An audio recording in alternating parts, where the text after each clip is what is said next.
Welcome back to the Padilla Family Homestead. Today we are making my husband's favorite cookie recipe. We are making chocolate chip surprise cookies. Now we've been making this for a couple of years, but we had not made it gluten-free until this year. And my husband was kind of nervous because it's his favorite cookie and he didn't want us to ruin it. I actually lost the recipe and had to come back and figure it all out as I was getting ready for the Christmas Kitchen ebook, and we nailed it. You can't even tell the difference between gluten-free and regular. So he's super excited. So I'm sharing it with you. So this is available in a cute PDF printable in the ebook, but as of today, as this video goes out, it's also available on the blog, just not in this cute PDF printable. It'll be available on the blog, so make sure you check the description below for this recipe. I store them in a binder in these protective sleeves. I am a messy cook, and so I love having the plastic sleeves. I get stuff on it, I wipe it off, and I put it back in the binder. It makes my life so much easier. Okay, so the first thing I need to do, because I didn't do this ahead of time, I need to soften some butter. Normally I'll just leave the butter out on the counter overnight, but I didn't do that. So I need 1 cup of butter, which is 2 sticks. So I'm going to go ahead and take these 2, I'm going to put them on a plate and stick them in the microwave 10-15 seconds. And it should be a lot softer than what they are right now, and we can get started. Okay, so it took up closer to 30 seconds, but they are not super runny, but they're squishy, so that makes it easier. They're softened better for me to work with. The other thing is we need to preheat the oven to 375 degrees, which I have already done, and gathered the ingredients. So we're going to get started here. I am going to end up bringing the camera up so you can see the process of me putting everything in here. And as I'm going, I'll tell you what I'm adding. And I'm going to show you really fast though, because I buy bulk, and we've talked about this before. I buy bulk, and these chocolate chips have been some of our favorites. So I store them in a gallon jar. I'm almost out, so we had gotten another 5-pound bag. This will get us through pretty much the rest of the year until Christmas baking next year. But we're going to use up what's left here. They're mini chocolate chips. It's organic mini chocolate chips, semi-sweet. The ingredients are organic cane sugar, organic cocoa mass, which is cocoa liquor, and organic cocoa butter. So simple ingredients, not a bunch of extra fillers. I really like these. They were great in baking, so we're using fudge and the peppermint brownies and all the things. We really like these. So I'm going to get this filled up in our jar, and that's how we store them. It makes our life easy. Just keep them up, otherwise people's hands will start going in and picking out of the jar. So I'm going to bring you up, bring you to the mixer, and let's get this recipe started. Okay, so I am using my KitchenAid. It's a 4.5 quart, I believe, tilt head with the stainless steel flat beater, and I am putting in 1 cup of unsalted butter that is softened. That is 2 sticks. Each stick is a 1/2 cup, so 1 cup unsalted butter, softened. Again, you can leave this out overnight, or you can set it on your stove however you want to soften it. But in this case, we did the microwave because I forgot to. Once you have that in there, And you do want it softened. Don't try to do this with it hard because you need to beat your sugars into it. So then we're going to add in 1 cup of regular sugar. You could use vanilla sugar if you had it. And then 1.5 cups of packed brown sugar. And again, I ran out of the brown sugar that I had homemade, so I finished it off with the store-bought that we had bought a while ago. I am definitely underestimating this year how much brown sugar I was going to be using testing all of the recipes. It's been kind of funny. So once I have all of those ingredients in the mixer, then I am going to turn the mixer on. So mine has a mix setting, speed 2, speed 4, and then it goes up from there. So I put it on speed 2 and let it go for a little bit, and then I scrape down the edges if needed. If the house is really cold, that bowl can be cold and it can make your butter stiffen back up.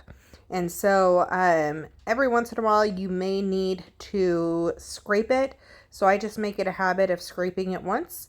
Once you let that go and let it get thoroughly combined, then you will add in your salt. It is 2 teaspoons of salt, 3 eggs, and a tablespoon of vanilla extract. And you're going to mix that until it's fully combined. I just leave my mixer running as I add each item.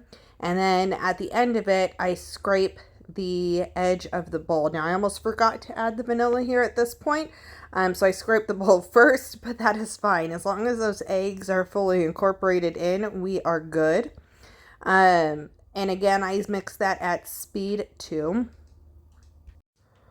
Once everything is fully incorporated, then you're going to add in your 3 cups of flour. I'm using the gluten-free 1-for-1 all-purpose flour from Bob's Red Mill.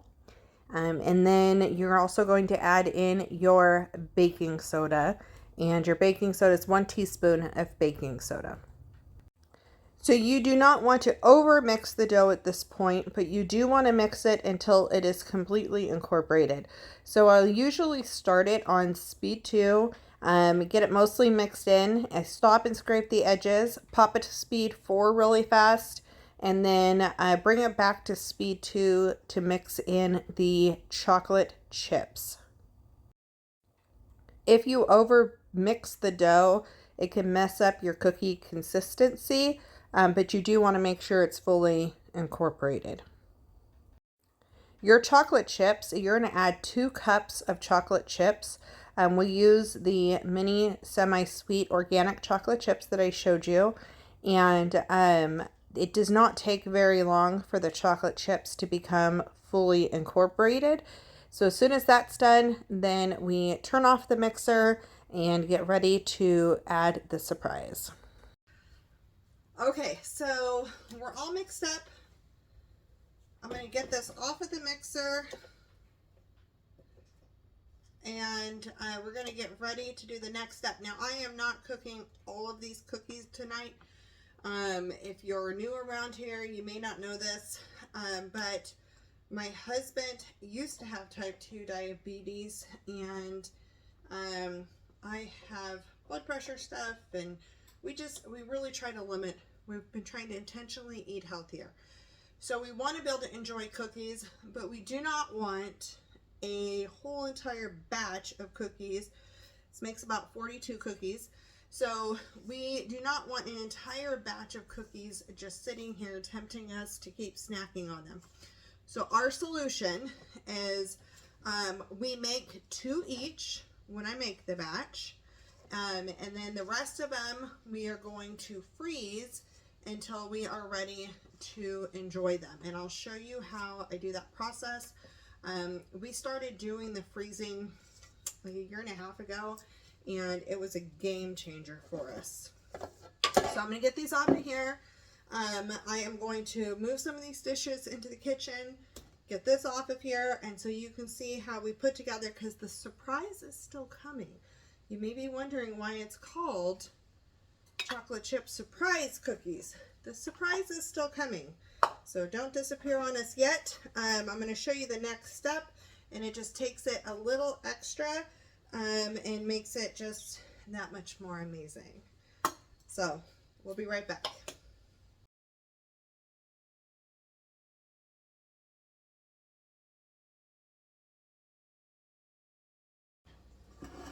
Okay, so these cookies, we're going to do 6 of them, and they're going to cook for 10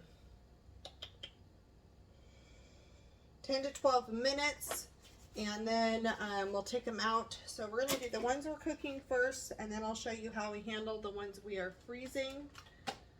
And I am getting this jar. These are dried cherries, dried sweet cherries.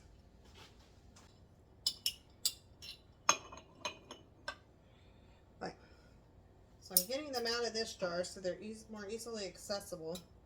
And this is our surprise.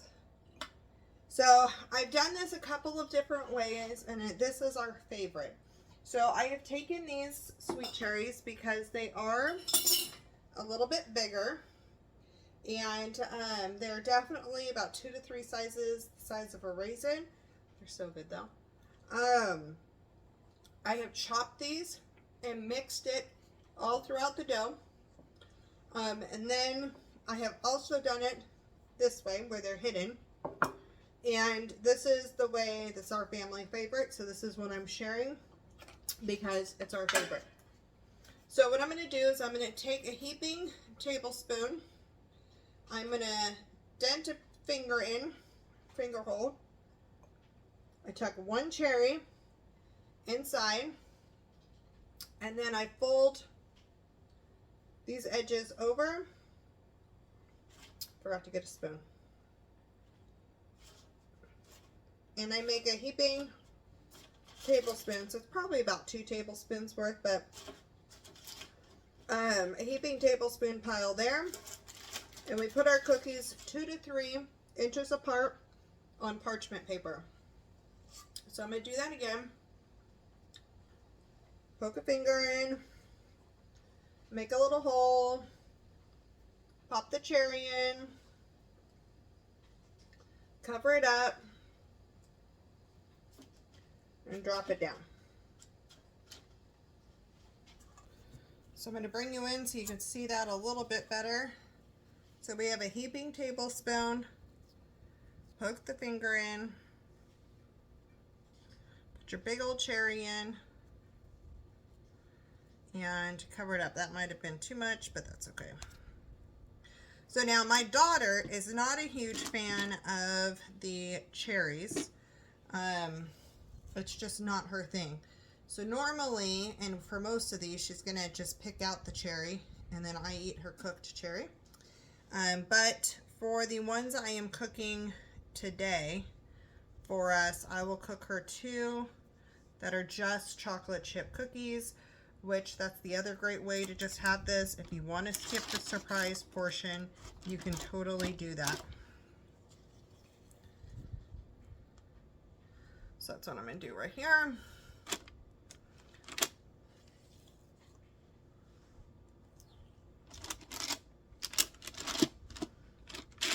Okay, I'm going to pop these in for 10 to 12 minutes, and we're going to get started on the next pan, and this one's going in the freezer. So I'll walk you through that process. So I use a glass pan to go in the freezer.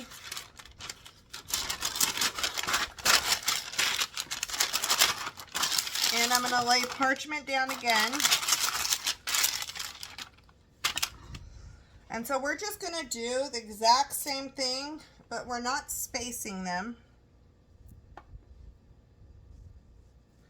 And we're going to load these up in here super close to each other. So this will get tucked into the corner. We don't want them touching each other, but we want them close enough that you're utilizing all your space. So put our cherry in.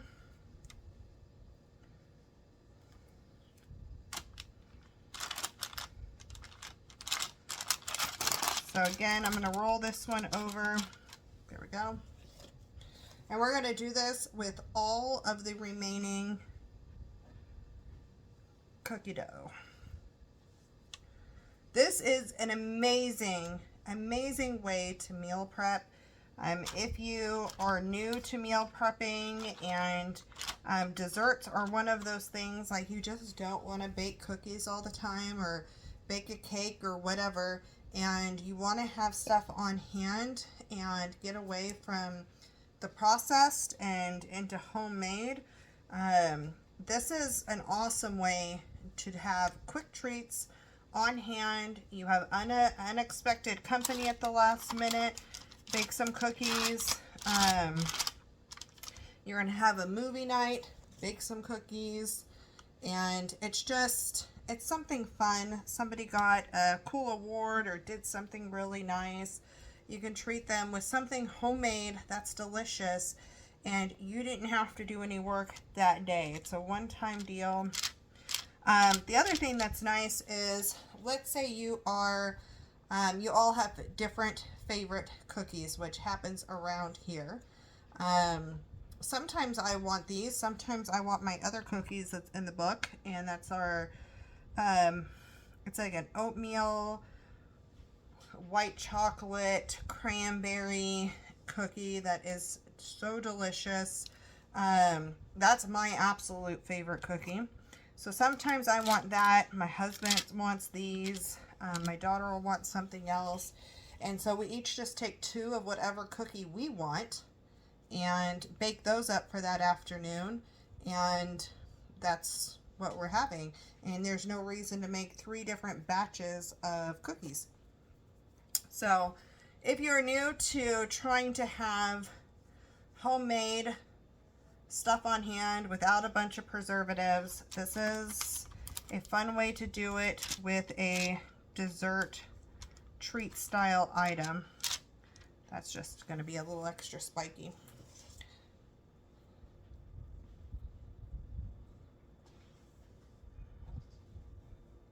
So as soon as I'm done, I'm filling this tray up. I'm going to pop it in the freezer for an hour or 2. I'm letting them par freeze like this so they don't stick together. They hold their shape. And I'll put them in a Ziploc bag that is labeled with the temperature that they need to cook at and how long they need to cook for. I usually let them sit on a cookie sheet while the oven's preheating on whatever night I'm going to heat them up. And they may be a minute or 2 longer than the 10 to 12 minutes, but it really isn't that much longer. So I'm going to get these put away, and then I will be taking the cookies we made tonight out of the oven. And here they are. Now these do not have the cherry, and I can pretty much tell you, I think the cherry is there, and there. Anywhere where it's extra raised is probably where the cherry is. You're going to let this cool on the pan for a couple of minutes. And then what I do is I transfer them to, I have this wooden island. And so I just put a piece of parchment paper down on the actual island. And once these have cooled for a couple minutes on the pan, then I transfer them to the parchment paper on the island and just let them continue to cool that way. I don't usually use cooling racks, so I find sometimes cookies fall apart on cooling racks, and I like the consistency of this. And as these cool, they're going to settle a little bit, and you'll start to see where the cherry is just a little bit more. But don't those look delicious? My house smells so good right now. So the other successful tip that I have is using a actual cookie spatula. The tip of it is so much shallower, skinnier, and when you pry it up, you don't smash them. So I'm going to put these right now on a plate because I just made the 6. I didn't make a huge batch.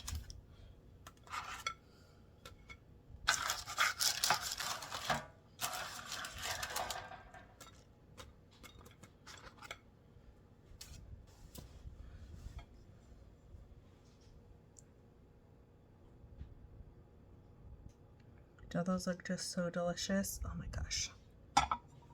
Okay, so now they're hot, but I am going to break in. Now, I usually will tell you to allow them to completely cool because it makes them less chalky tasting. So if you find that they taste chalky, then let them cool more. That's with most gluten-free goodies. When you're home baking them, you need to watch that.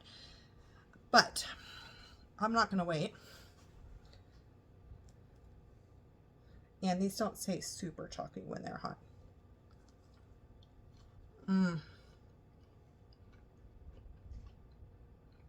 Those are so good.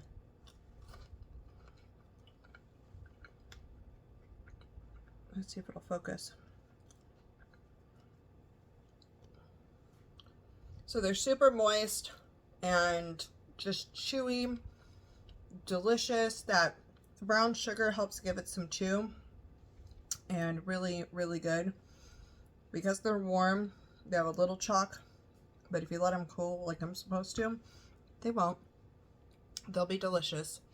And you can see that cherry right there.